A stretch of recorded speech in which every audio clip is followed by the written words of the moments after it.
एक बेलनाकार पाइप के अंदरी व्यास 2 सेंटीमीटर है। इसमें से 7 मीटर प्रति सेकंड की दर से पानी बहता है। तो ये रहा वो पाइप, इससे जो पानी बह रहा है इसका जो दर है ये है 7 मीटर प्रति सेकंड। तो पानी बहने का दर है 7 मीटर प्रति सेकंड। पहला सवाल यह है कि 1 सेकंड में कितना पानी बहकर गिरेगा। तो इसके लिए देखिए ये बताया गया, ये जो क्रॉस सेक्शन है ये है 2 सेंटीमीटर व्यास वाला।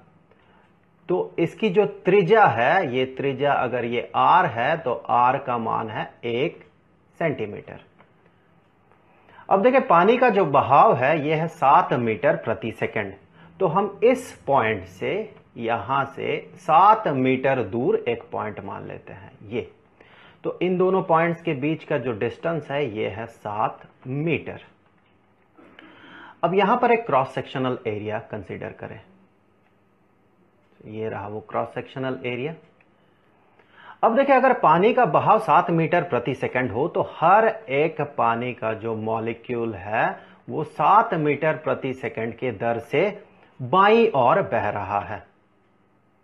तो अब अगर मैं ये कंसीडर करना शुरू करूं कि पानी कितना गिर रहा है, मेरा समय शुरू हुआ अब, तो अब से ठीक 1 सेकंड बाद जो यहां के पार्टिकल्स हैं, मैं इसे दूसरे कलर से रिप्रेजेंट करूं तो बेहतर होगा। इसके लिए मैं कलर चूज कर लेता हूं डार्क ब्लू। तो ये जो पानी का मॉलिक्यूल्स है जो कि इस क्रॉस सेक्शनल एरिया में है, ये ठीक 7 मीटर दूरी तय करेगा, अर्थात ये यहां से इस पॉइंट से इस पॉइंट तक पहुंच जाएगा। और जो भी बाकी मॉलिक्यूल्स है पानी के, वो सारे मॉलिक्यूल्स, इनसे सटे हुए मॉलिक्यूल्स, ये सारे तब तक बाहर गिर जाएंगे। अर्थात कितना पानी 1 सेकंड में बाहर निकल गया इस पाइप से, वो वॉल्यूम है इतना। और जो भी मॉलिक्यूल्स इस सरफेस के पीछे रहेंगे वो अब तक गिरे नहीं होंगे, गिरने वाले होंगे। अर्थात जो पानी बह गया 1 सेकंड में उसका वॉल्यूम है सिर्फ इतना। अब देखिए ये जो वॉल्यूम है ये एक सिलिंड्रिकल वॉल्यूम है या सिलिंड्रिकल स्पेस है। अर्थात ये एक सिलेंडर है, एक बेलन है। ये कैसा बेलन है? ये एक ऐसा बेलन है जिसकी आधार की त्रिज्या है r अर्थात 1 सेंटीमीटर और जिसकी ऊंचाई ये है 7 मीटर। तो 7 मीटर को मैं सेंटीमीटर में कन्वर्ट कर लूं तो ये बन जाएगा 700 सेंटीमीटर। तो हम कह सकते हैं 1 सेकंड में जो पानी बाहर निकला या बहकर गिरा वो है उस बेलन के वॉल्यूम के बराबर, आयतन के बराबर, जिसकी आधार त्रिज्या है 1 सेंटीमीटर और जिसकी ऊंचाई है 700 सेंटीमीटर। तो फिर 1 सेकंड में, तो 1 सेकंड में पानी जो बाहर निकला उसका आयतन है, हम कह सकते हैं यह है उस सिलेंडर का आयतन जो कि है पाई इंटू रेडियस का स्क्वायर इंटू हाइट। यहां पर h का मतलब है 7 मीटर या 700 सेंटीमीटर। तो इसे जब हम इवैल्यूएट करेंगे तो हम पाएंगे ये है 22/7 गुना r स्क्वायर्ड। यहां देखें r है 1 सेंटीमीटर का, तो 1 सेंटीमीटर गुना 1 सेंटीमीटर और गुना h अर्थात हाइट। यहां पर हाइट देखें कितना है 700 सेंटीमीटर। इवैल्यूएट करें तो ये बन जाएगा 2200 क्यूबिक सेंटीमीटर। तो 1 सेकंड में 2200 क्यूबिक सेंटीमीटर पानी बाहर निकलेगा इस पाइप से। अगला सवाल यह है कि 2 मिनट में कितना पानी बहकर गिरेगा। अगर 1 सेकंड में 2200 क्यूबिक सेंटीमीटर पानी बहकर गिरेगा तो 2 मिनट में अर्थात 120 सेकंड में, तो 120 सेकंड में जो पानी बहकर बाहर गिरेगा वो होगा, क्योंकि 1 सेकंड में 2200 क्यूबिक सेंटीमीटर, तो 120 सेकंड में 2200 क्यूबिक सेंटीमीटर गुना 120, इतना पानी बहकर बाहर गिरेगा। इसे इवैल्यूएट करें, यह होगा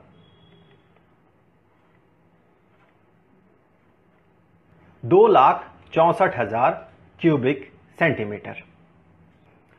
अब देखिए अगला सवाल यह है कि पानी बहकर एक शंक्वाकार बर्तन में गिरता है जिसके आधार का व्यास 40 सेंटीमीटर तथा ऊंचाई 24 सेंटीमीटर है।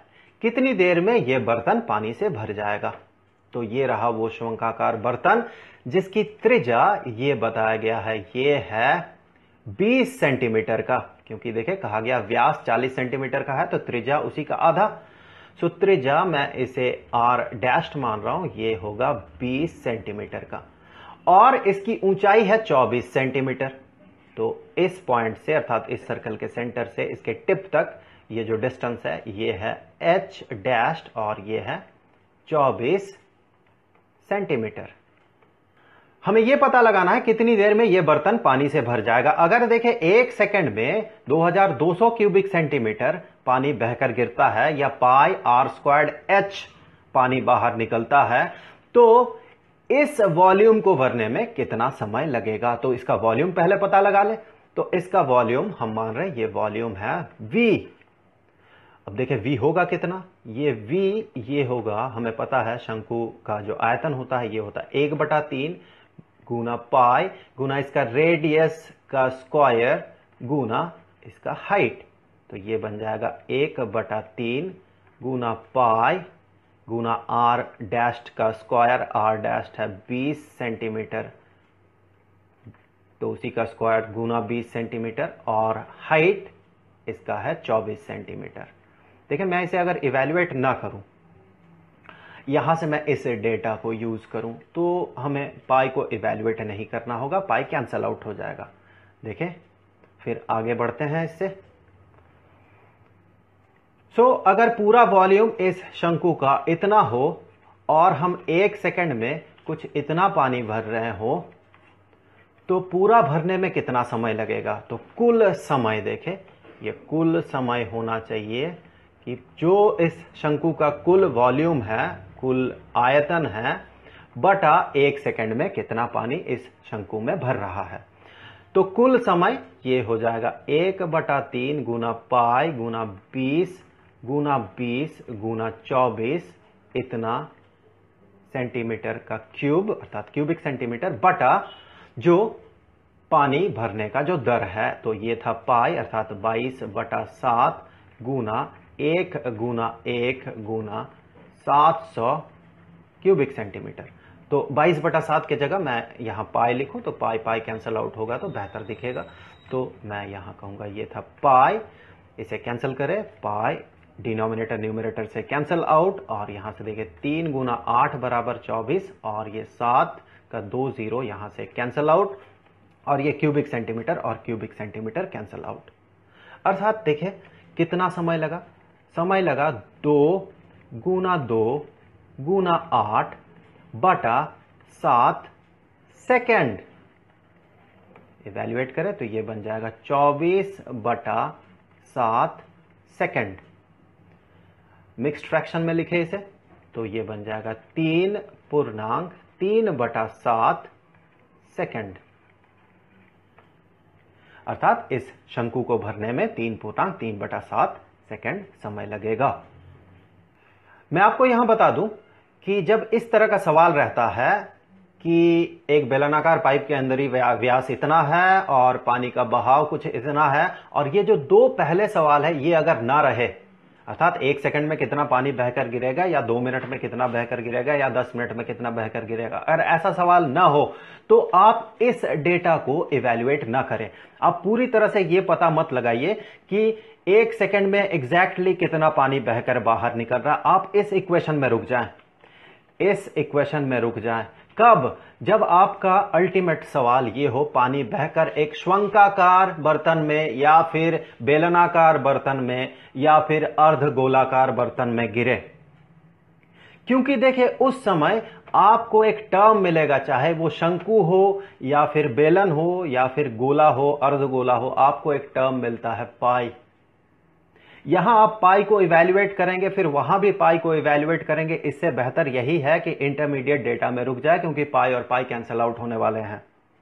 यहां पर फिर से देख ले, यहां पर देखें ये पाई और पाई कैंसल आउट होने वाले हैं। तो इंटरमीडिएट डेटा को पूरी तरह से इवैल्यूएट ना करें, पाई में जाके रुक जाए, मतलब जो उस इक्वेशन में जाके रुक जाए जहां पर पाई है उसे इवैल्यूएट ना करें। लेकिन अगर यहां पर मान ले कहा गया जो बर्तन है वो घनाकार है, अब घन के वॉल्यूम में तो पाई मिलेगा नहीं, तो वहां पर अगर आप यहां पर इवैल्यूएट कर भी लेते हैं तो भी कोई फर्क नहीं पड़ेगा, और उस समय बेहतर होता है यहां पर इवैल्यूएट कर लेना। फिर भी कुछ लोग ये प्रेफर करते हैं कि इवैल्यूएशन, इंटरमीडिएट इवैल्यूएशन कम करना हो, अल्टीमेट फाइनली जो इवैल्यूएट करना है वो अंत में करें हम, बिल्कुल फाइनल स्टेज में। हो सकता है समय कुछ बच जाए।